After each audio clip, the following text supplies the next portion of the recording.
All righty. Again, welcome to the Anti-Displacement Task Force Workshop. Thank you for your patience. We wanted to let everyone know that translation services are available tonight. Staff encourages all participants to join a language channel in order to listen and communicate with all participants. Once we activate the interpretation function, the interpretation globe should appear at the bottom of your screen. You will then select your preferred language, either English, Spanish, Hmong, or Punjabi. If we could please have our Spanish interpreter unmute themselves and go over those same functions. Buenas tardes, bienvenidos al taller del grupo de trabajo Anti-Displacement. Queremos informarles que tenemos interpretación en español disponible. Les animamos a que escojan su idioma en la parte de abajo de su computadora. Van a ver un pequeño globito. Al presionarlo van a poder ver la opción de inglés-español. Escojan español. Si están en un teléfono celular, las opciones son diferentes. Pueden presionar 3 puntitos del lado derecho abajo de su pantalla. Van a seleccionar interpretación de idiomas, luego español y por último, done, finalizar o terminar dependiendo sus opciones. Muchas gracias. Thank you. And our Hmong interpreter, please. Em trong đợt nào cũng anh tụm hông chạy lù lì mà nó bé mua lù chạy lù đó này bé mua lù mày lù hông theo lù khi tôi sợ đời anh sát tàu lù hông muốn nhớ tôi đại đua ô lù tới chờ học á muốn sai họ lù có sát tàu chỉ có yon họ lù chạy tôi có nhớ tôi trong chiếc thằng nó tất cả bé hay cho nó ta bé mà bé cho nó cho nên hay chờ ta bé mà nhưng mà bỏ. Thank you. Thank you. And from our Punjabi interpreter, please. ਸਤਿ ਸ਼੍ਰੀ ਅਕਾਲ ਜੀ, ਸਵਾਗਤ ਹੈ ਤੁਹਾਡਾ ਅੱਜ ਦੀ meeting ਵਿੱਚ। ਅਸੀਂ Zoom ਲਈ interpretation feature on ਕਰਾਂਗੇ। ਅੱਜ ਦੀ ਮੀਟਿੰਗ ਇੰਟਰਪ੍ਰੀਟ ਹੋਵੇਗੀ ਇੰਗਲਿਸ਼, ਸਪੈਨਿਸ਼, ਹਮਾਂਗ ਅਤੇ ਪੰਜਾਬੀ ਵਿੱਚ। ਜੇਕਰ ਤੁਸੀਂ ਕੰਪਿਊਟਰ ਤੇ ਹੋ ਤਾਂ ਤੁਹਾਨੂੰ ਸਕਰੀਨ ਦੇ ਨੀਚੇ ਗਲੋਬ ਦਾ ਸਾਈਨ ਦਿਖੇਗਾ। ਜੇਕਰ ਤੁਸੀਂ ਆਪਣੇ ਫੋਨ ਤੇ ਹੋ ਤਾਂ ਤੁਹਾਨੂੰ ਸਕਰੀਨ ਦੇ ਨੀਚੇ ਸੱਜੇ ਹੱਥ ਦੇ 3 ਨਿਸ਼ਾਨ ਦਿਖਾਈ ਦੇਣਗੇ। ਇਹਨਾਂ ਤੇ ਕਲਿੱਕ ਕਰੋ ਅਤੇ ਜਿਹੜੀ ਭਾਸ਼ਾ ਤੁਸੀਂ ਬੋਲਦੇ ਹੋ ਉਸ ਨੂੰ ਸਿਲੈਕਟ ਕਰੋ। ਜੇਕਰ ਕਿਸੇ ਵੀ ਕਾਰਨ ਕਰਕੇ ਓਰੀਜਨਲ ਸਪੀਕਰ ਦੀ ਆਵਾਜ਼ ਉਸ ਇੰਟਰਪ੍ਰੀਟਰ ਤੋਂ ਜ਼ਿਆਦਾ ਹੈ ਜਿਸ ਨੂੰ ਤੁਸੀਂ ਸੁਣ ਰਹੇ ਹੋ ਤਾਂ ਤੁਸੀਂ ਕਿਸੇ ਵੀ ਵਕਤ ਓਰੀਜਨਲ ਆਡੀਓ ਨੂੰ ਮਿਊਟ ਕਰ ਸਕਦੇ ਹੋ। ਸ਼ੁਕਰੀਆ ਜੀ। Thank you. Now we'll go ahead and activate the function so you can enter your channels.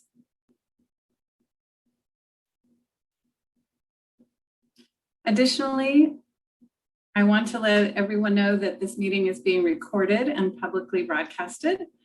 It will be posted to 2 city websites as well as streamed live on CMAC 2 education channel, the City of Fresno's Facebook page, and YouTube.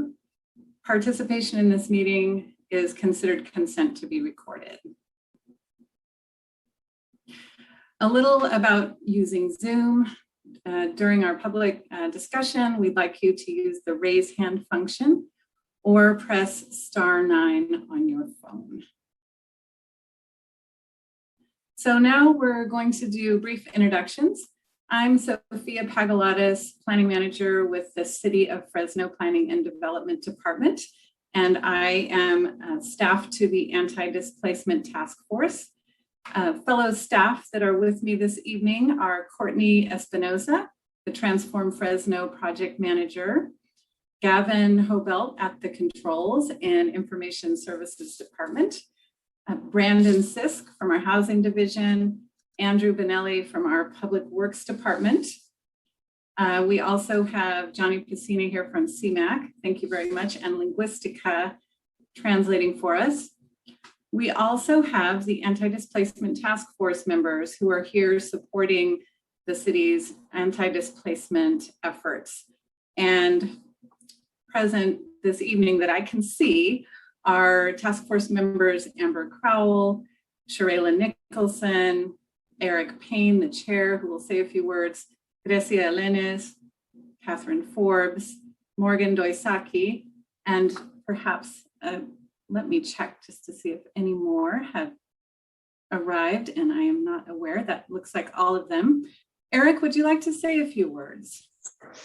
Yeah, I just want to thank you, Sophia, and Courtney for providing us the necessary support to get us here today. This is a really a historic moment, I think, in the city's history, and not just in the city's history, but across the state, because we are certainly at the forefront of this conversation and leading in a way that I don't think many experts across the country have seen relative to ensuring that residents and small business owners are not displaced, and we continue to uplift them, not just with our words, but through policy and sound practice. And so I'd like to thank the Thrivance Group and Dr. Destiny Thomas and her team for developing the report, and all of the residents and stakeholders who have been present and participating for the last 2 years or so to get us to this point today. And so I'd just like to thank you all, and I'd like to pass the mic on over. Thank you. Thank you very much, Chair Payne.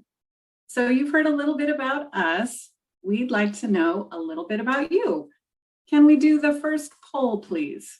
We'd like to know what affiliation you have. So if you could fill out the poll and we'll see what comes back.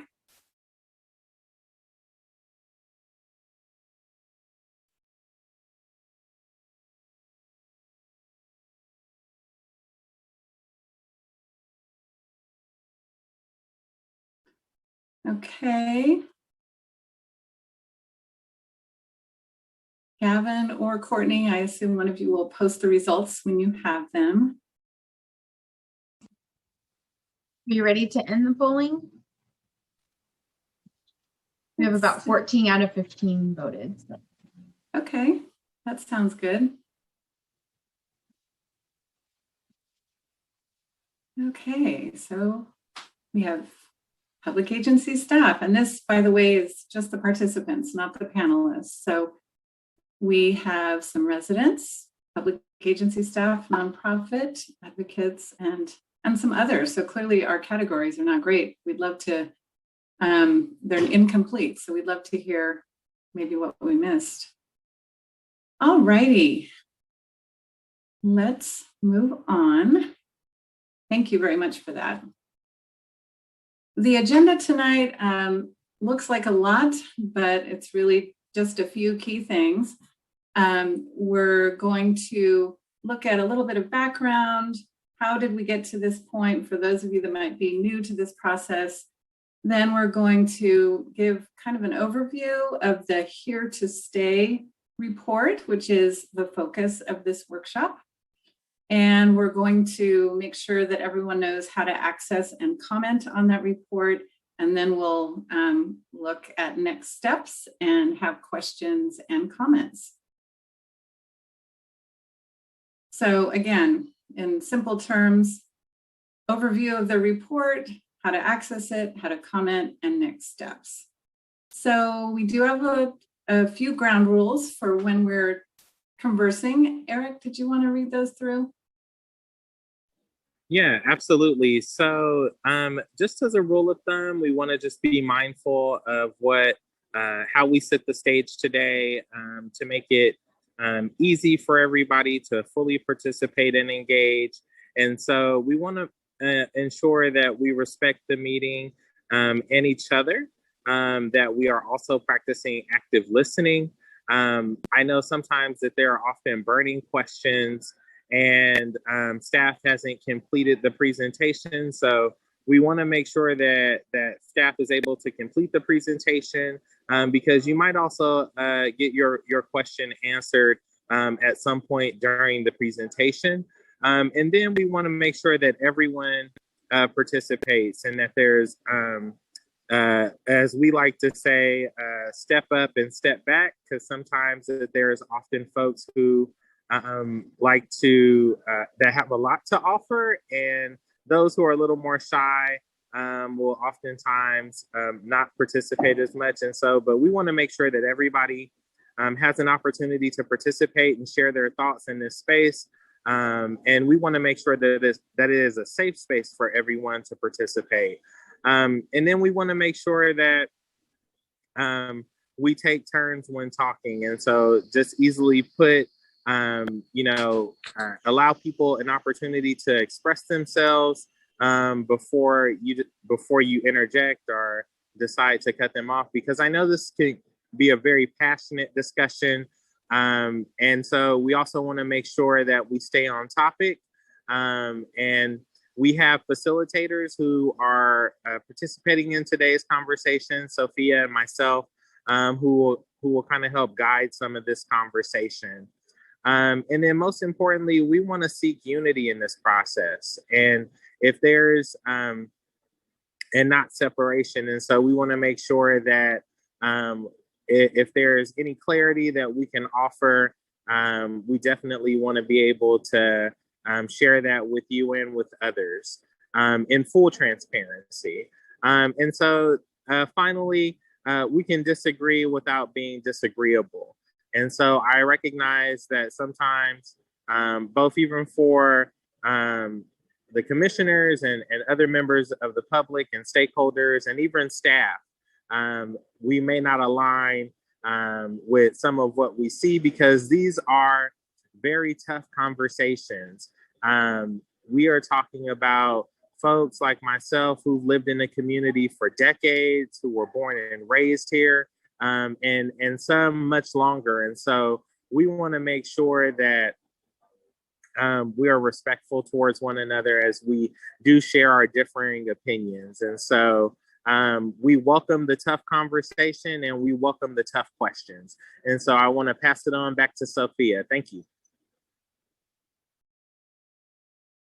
Thank you, Chair Payne. Yes, I can always count on you for at least one tough question. So here we go. So the background, how did we get here? ¿Cómo llegamos aquí? And since I'm a planner, I'm going to tell you the planning story, but I think there's more background from various perspectives in the Here to Stay report. So the reason we are talking about displacement is because the Downtown Neighborhoods Community Plan, the housing element, which is part of the city's general plan, and the Southwest Fresno specific plan all called for new investment and revitalization of neighborhoods. And so they also wanted to balance that and make sure that existing residents could stay in their neighborhoods and not be priced out or displaced. So the displacement policies were put in these policy documents to balance the call for new investment. Same with the Transform Fresno program, which was established in 2018. So in general, what these anti-displacement or displacement avoidance policies call for in these different plans is the creation of an anti-displacement task force, which has been done. And here we are working with residents, community organizations, experts on displacement, business owners and property owners, basically working with the community to come up with solutions together and to study and track displacement and identify actions and policies to reduce or prevent displacement. So those, just at a very high level, are what the city's policy documents call for. And so you've heard me mention the Here to Stay report. I'm going to assume that most people that are on the call know about the Here to Stay report.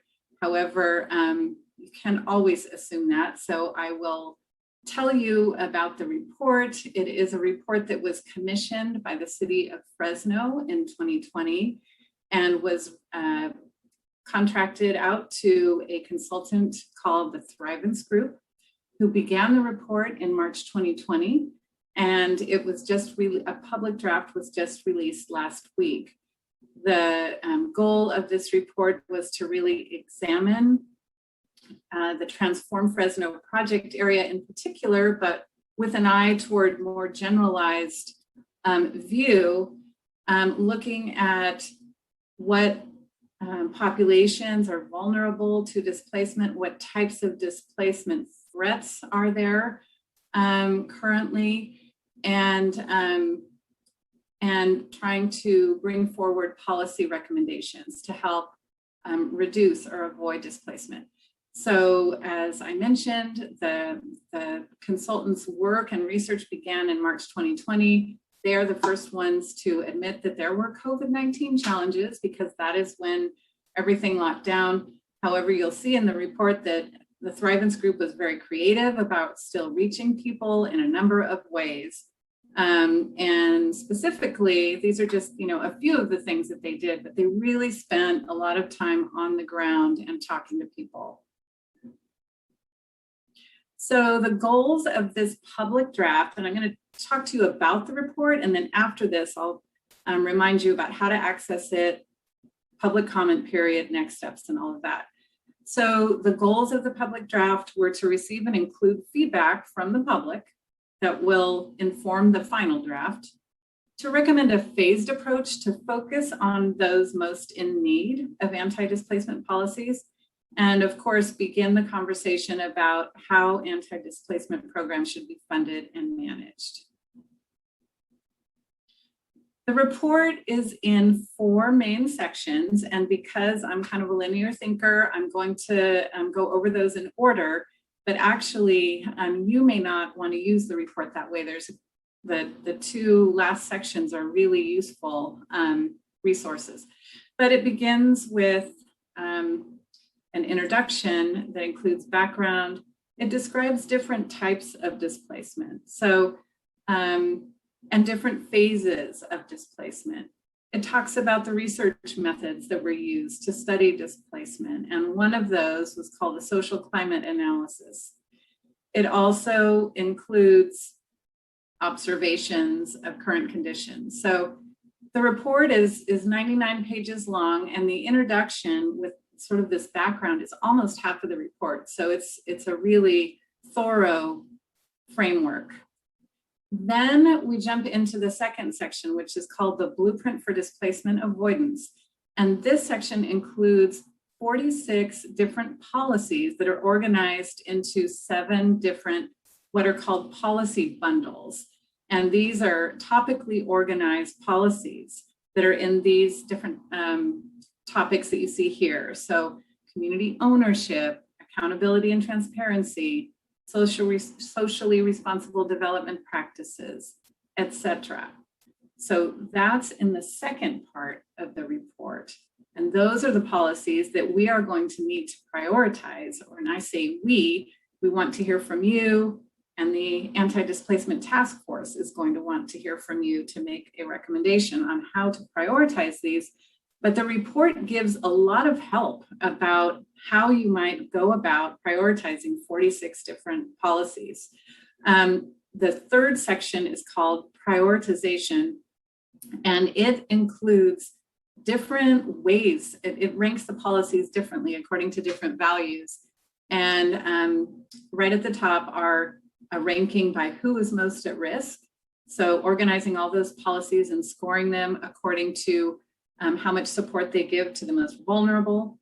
The second one is how soon can we take action? So organized by how long it would take to implement the given policies.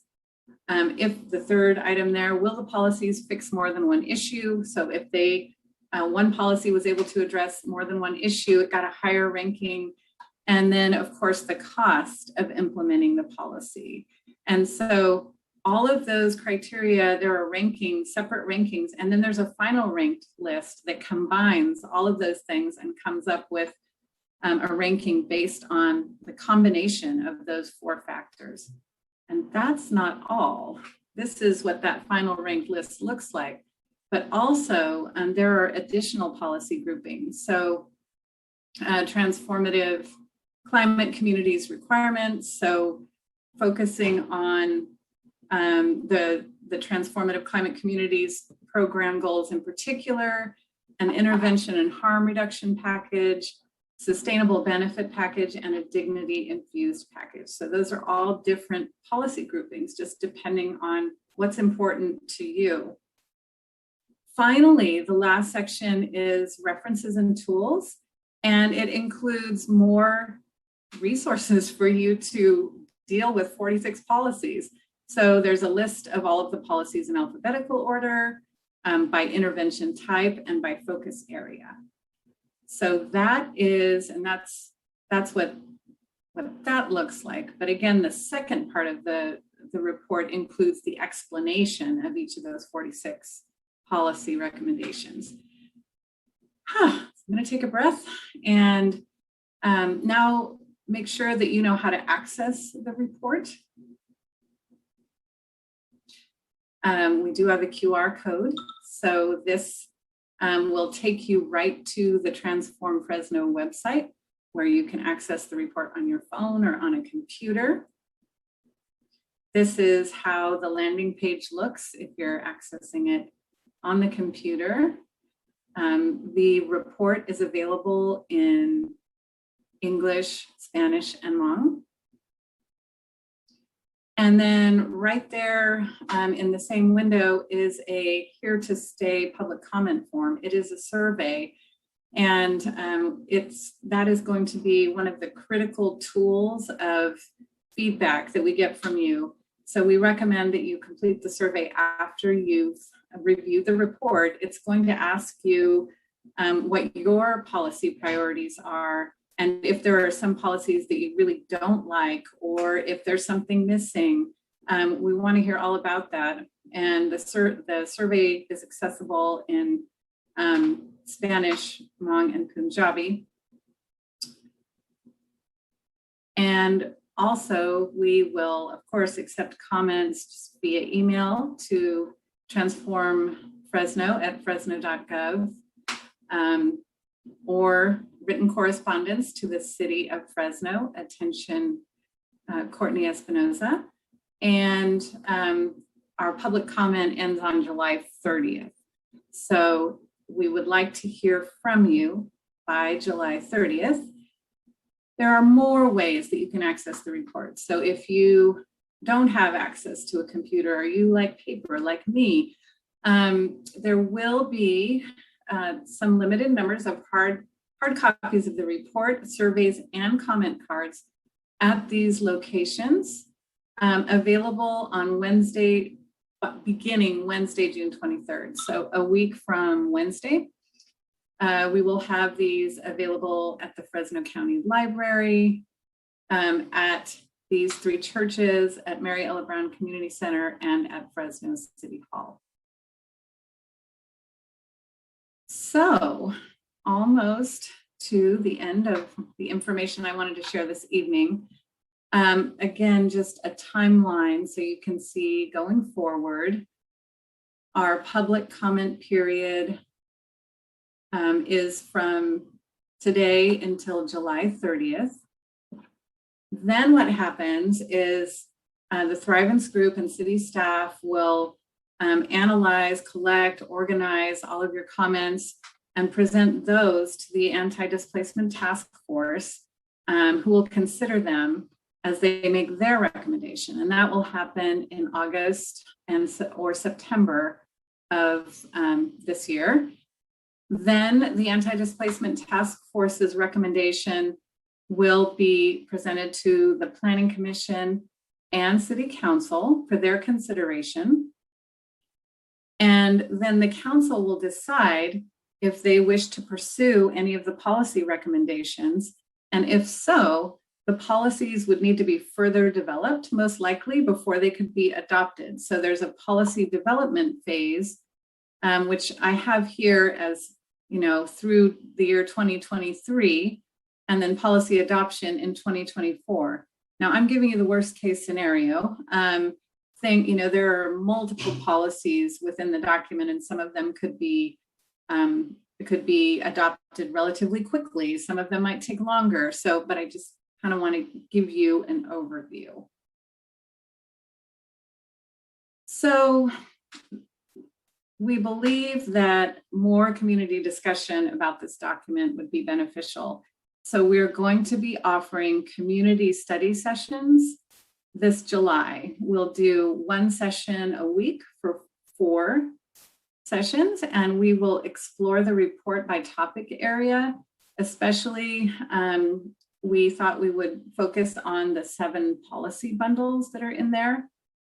And so we are available to provide those sessions on either Tuesdays or Thursdays in July. And so we wanted your feedback on that. And we have a poll. Could we please activate the poll? We'd like to know what day is best for you, Tuesday or Thursday, if you have a preference. I probably should have added a no preference option, but I didn't.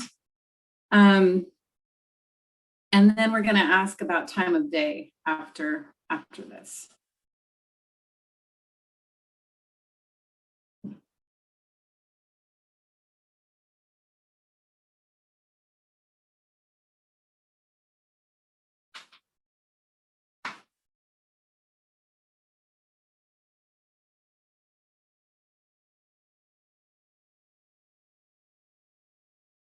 Let me know when the participants have indicated their preference. Looks like we have about 15 of 18, so we'll go ahead and stop the polling, and then we'll share the results. So Thursdays are looking better. Almost twice as much. Okay. Thank you. And let's go to the next question we have, which is it's kind of been one of my curiosities for meetings. You know, we assume that it's best to be in the evening sometime, but never assume. So we have these options that we'd like to hear from you. Is a morning time slot better? Is an early afternoon, noon to 5? Or, and this is kind of splitting hairs, but I'm curious to know if you prefer in the evenings 5:30 to 7:30 or 6 to 8. So please let us know what your preferences are. I've also opened it up to our panelists to vote too, since hopefully some of you will be able to attend those. Thank you.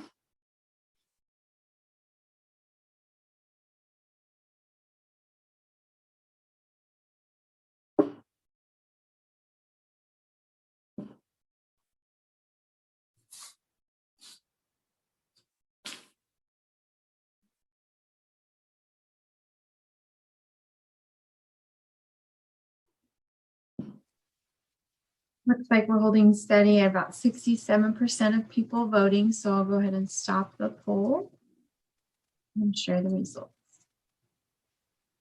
Okay. All right. Well, it's looking like evenings 5:30 to 7:30. All right. Well, thank you for that information.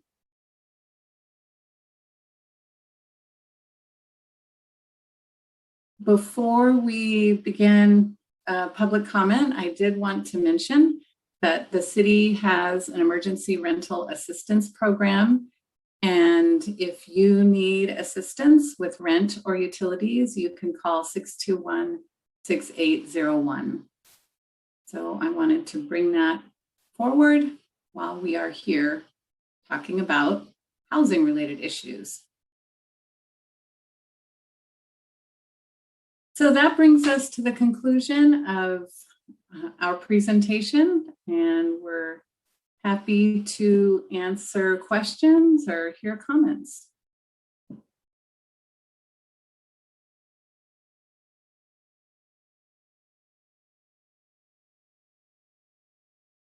And Courtney, I'll count on you to queue up the questions for me.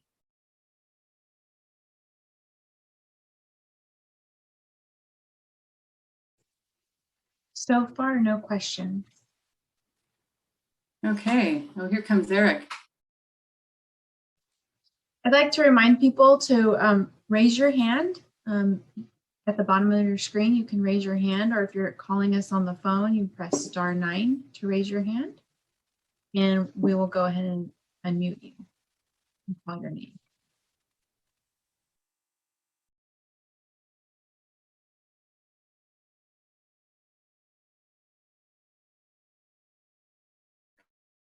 Hey, well, it's quiet out there.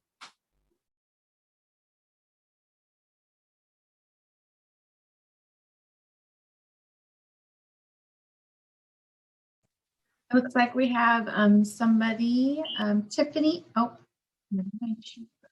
Oh, there she. Tiffany, go ahead. Tiffany Bingham.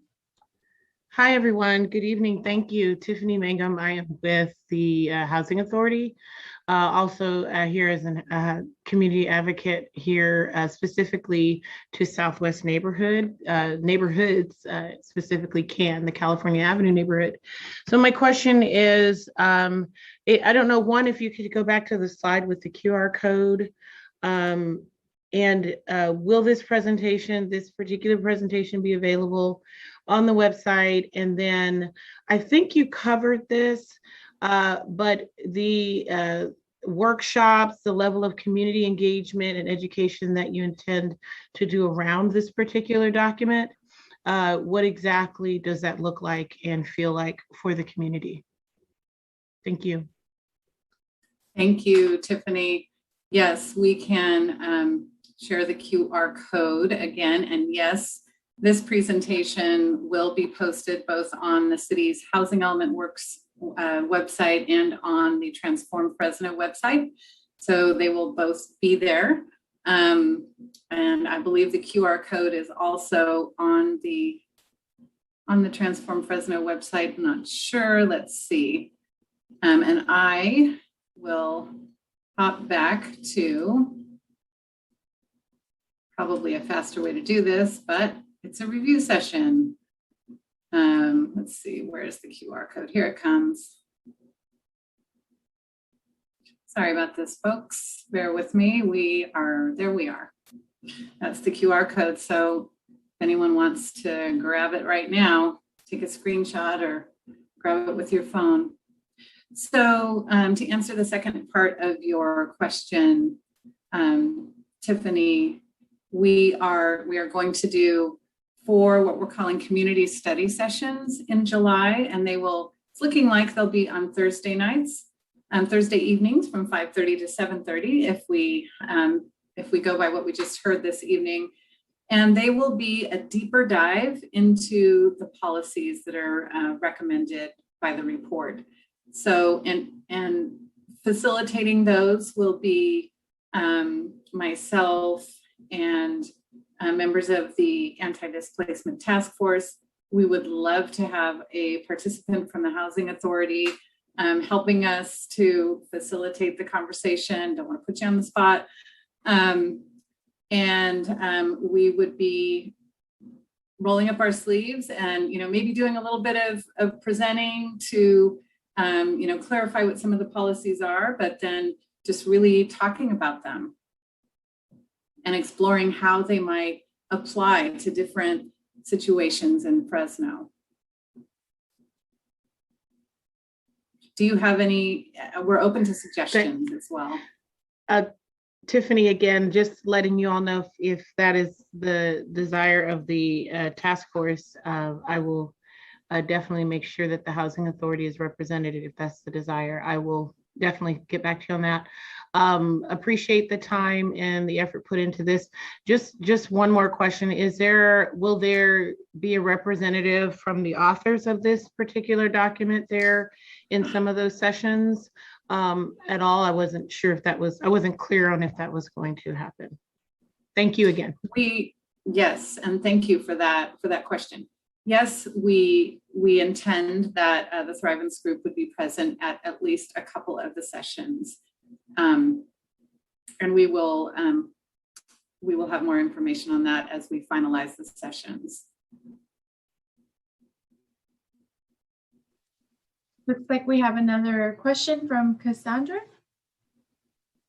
Go ahead and unmute yourself, Cassandra.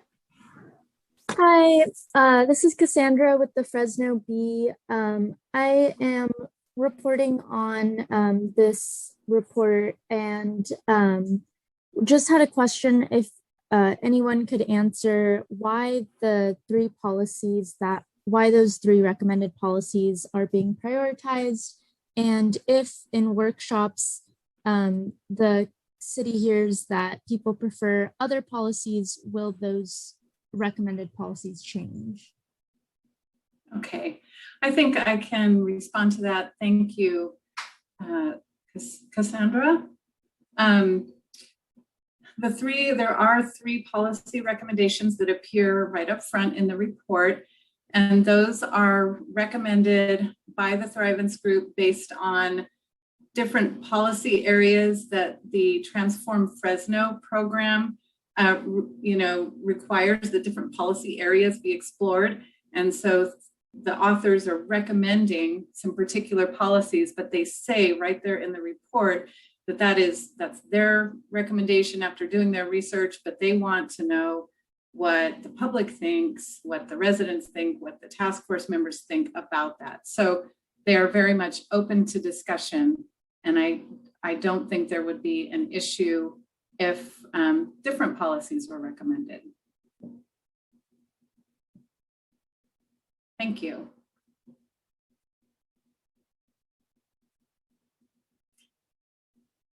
Any other questions?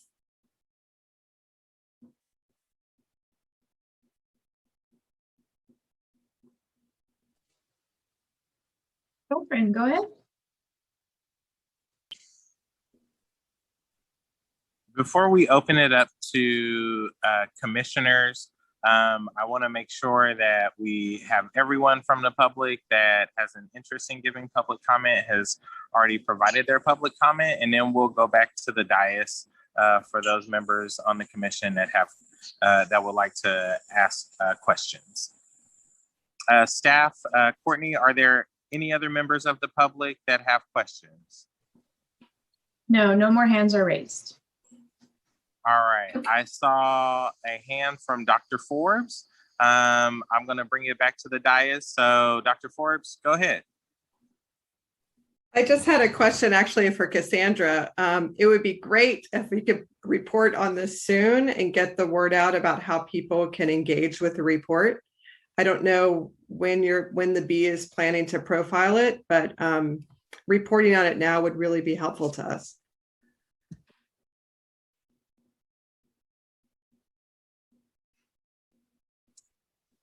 Cassandra, right. maybe I just would say, Cassandra, I can be a contact person to let me know about timing. That would just be helpful for us to know in our outreach efforts.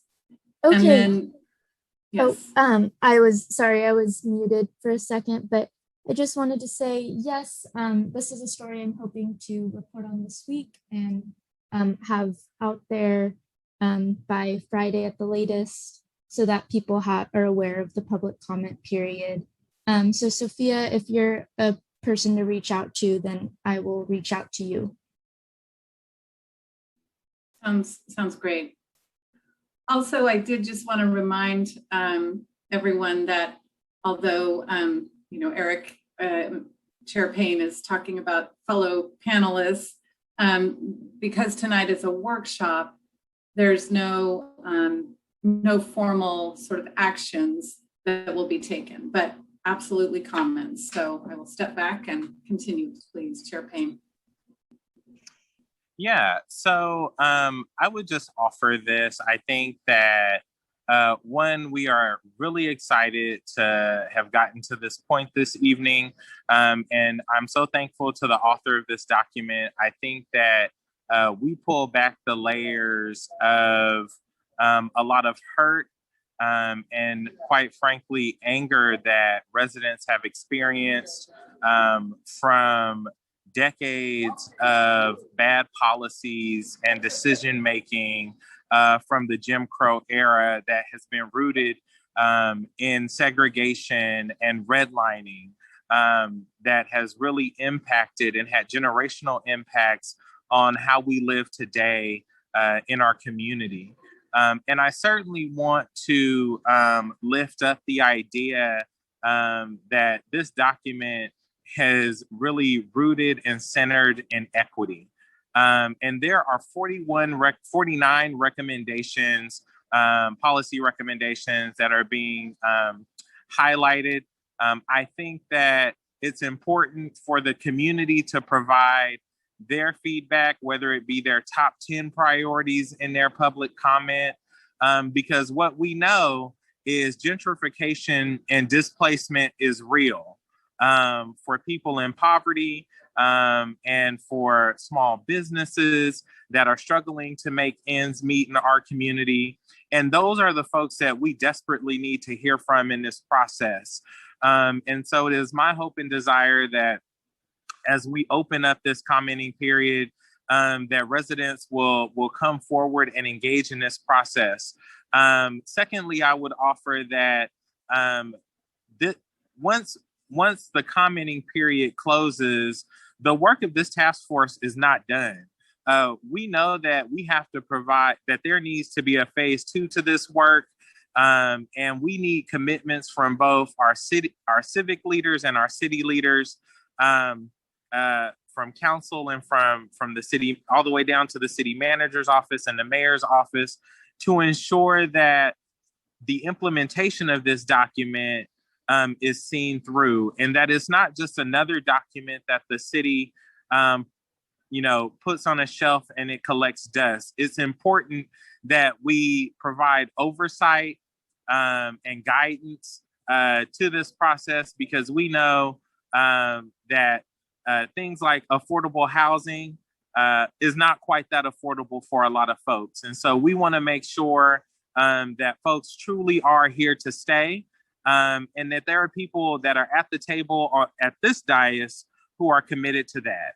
And so I'm going to close my comments there and hope that we will get a concrete commitment from city leaders that they will continue to invest in this work as we look to the implementation phase of these 49 recommended policies to ensure that people truly are have an opportunity to stay in their homes, and that, as the document states, here to stay.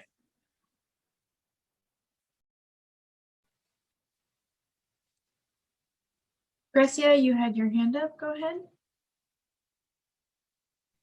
Yes, thank you. Thanks again, everyone, for their work. And kind of just to go off of Chair Payne's comments right now, I think one thing I really want to elevate is the urgency of this report, and more importantly, the action of it. Waiting until 2024, I think, is far too late for many folks who are feeling the impacts, not just of COVID and of the drastic rent increases that the city of Fresno is feeling, relative to the rest of the nation. But I'm hoping that we can actually create something meaningful in the very near future, because that is what's necessary right now. We are getting countless calls regularly from folks' rents increasing. Governor Newsom just retracted the anti-price gouging moratorium that was in place, that was actually providing some sense of release for folks who aren't protected by AB 1482, and now that's gone. And we just the other day, we got a call of a resident whose current rent is $850, and it is increasing to $1,500. And they have no sense of protection there. So yes, that's just one of countless examples that we're getting on a fairly regular basis. And unfortunately, there's no legal counsel for most of the folks who are seeking assistance, and even the legal counsel that is there is very limited. So just want to speak to the urgency that we need to have this action as soon as possible, and be presented in that way. And I do appreciate the work that's going on, and I appreciate the work that the Dr. Thomas and her team did, that Courtney, Sophia, and your staff are doing. But again, just elevating the dire need that is really happening in people's day-to-day lives. Thank you. Thank you, Grecia. Amber? Yeah, I just want to speak to one thing that I saw in the report. The Thrivance group shared their methodology, and something that really struck me was that when they were describing their conversations with Black residents in Southwest Fresno, there were a lot of things that they were hearing from storytelling and from their narratives that couldn't be verified with any official source of data. And they found that to be really important. I did too, how important it is to share your stories and to share your histories and to share those community narratives as you're giving public comment, because the things that are important to you may not be what the city sees, because they don't see what you see and they don't live the lives that you live. And so when you're giving public comment, there are a lot of spaces where you can provide more narrative and provide more story to your own experiences. So it's really important when you're giving public comment to share your experiences as well. So please take the opportunity to do so, because that will help inform policies that are actually relevant and important for you.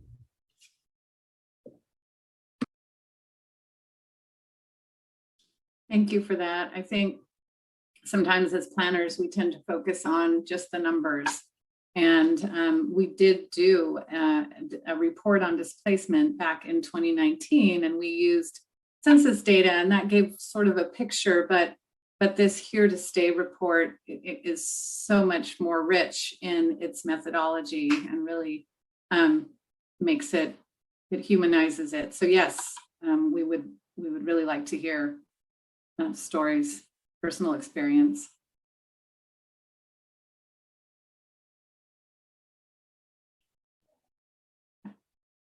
I see Artie Padilla has just joined us. Welcome, Artie.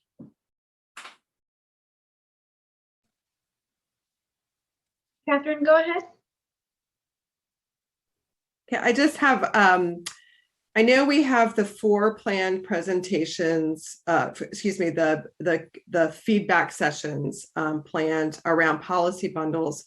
And I'm wondering too, if we want to maybe hold one specifically for small business owners, because that's I know that's kind of, I feel like maybe I'm wrong, but kind of that the small business interests weave throughout those different policies, but there's a particular kind of, that's a constituency that may need, I don't know, different kinds of questions answered. I don't know if that makes sense at all. Mm-hmm.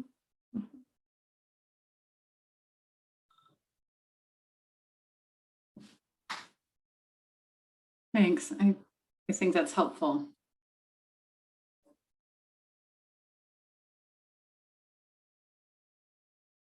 Anybody else?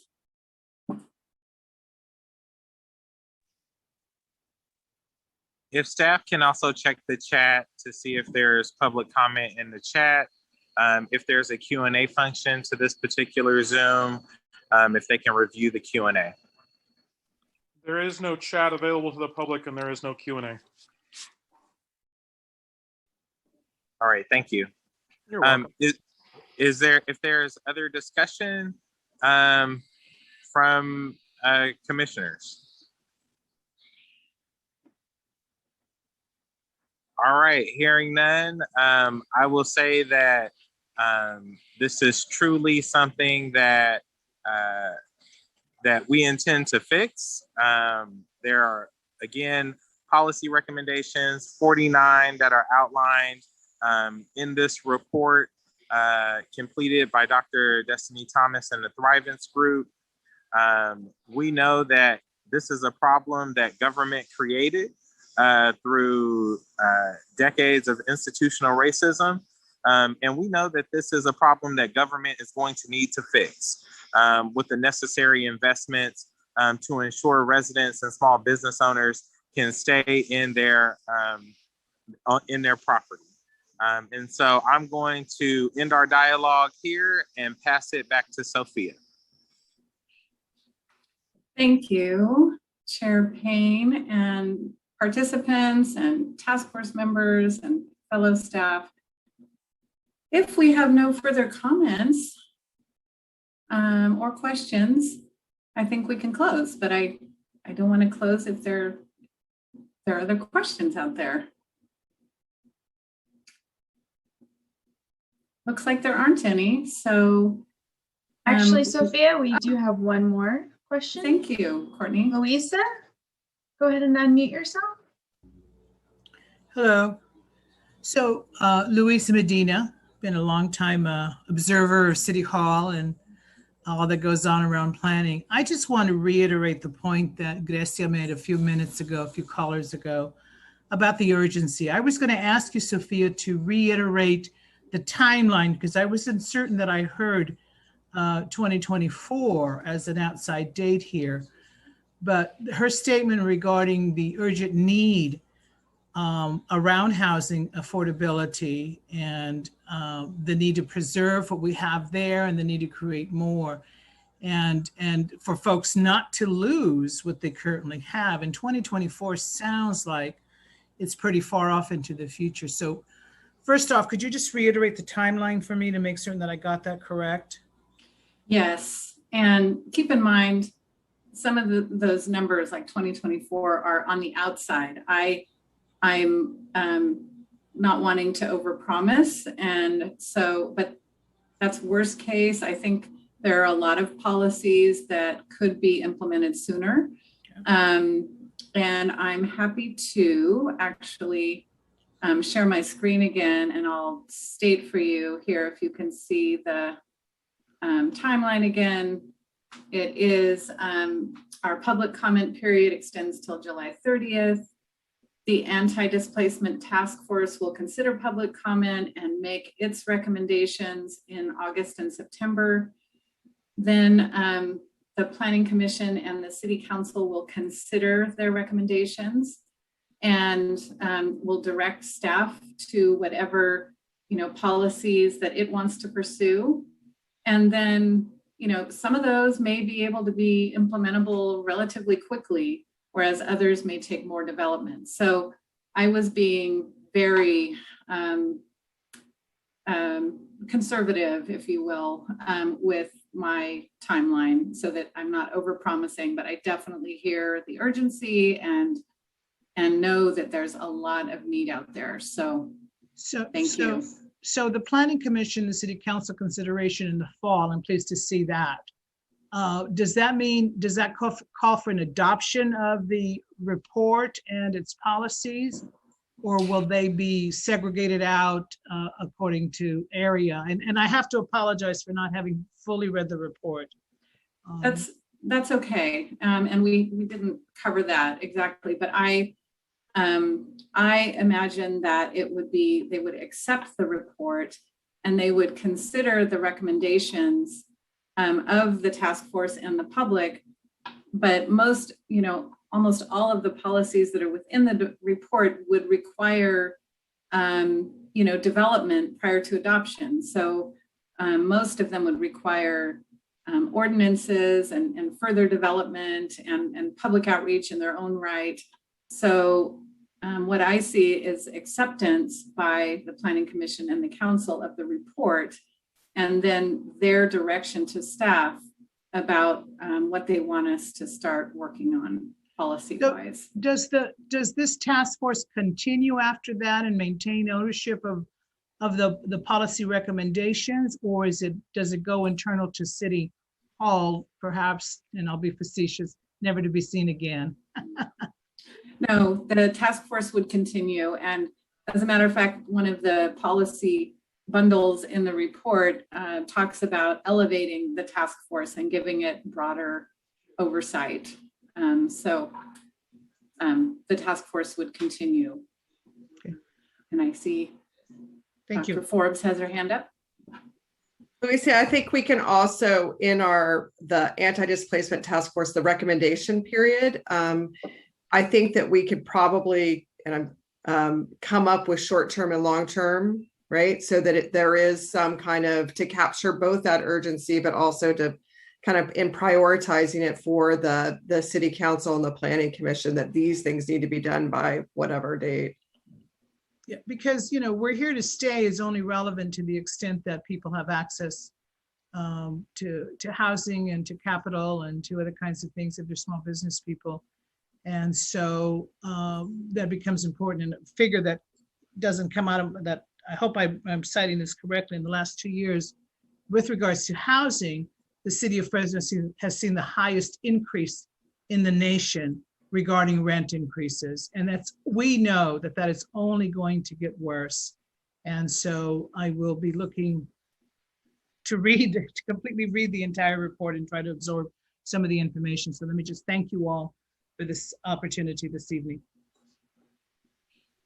Thank you, Ms. Medina. Other public comments?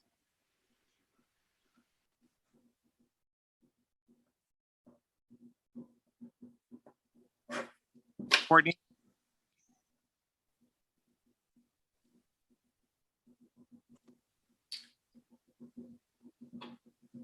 All right, well, hearing none, it is 7 o'clock, and I know you all have families that you would like to spend quality time with. We'd like to thank everybody for participating in our meeting this evening, more importantly to our consultants, Dr. Thomas and the Thrivance Group, for creating such a beautiful document and really outlining the issues and capturing the unique lived experience and what I believe of those who are closest to the pain and most at risk of being displaced. I hope that the public will continue to engage in this dialogue. This is just one of many conversations that is forthcoming. And more importantly, we look forward to reviewing your public comments as well. All right, Sophia, thank you all. Have a good night. Thank you all. Good night.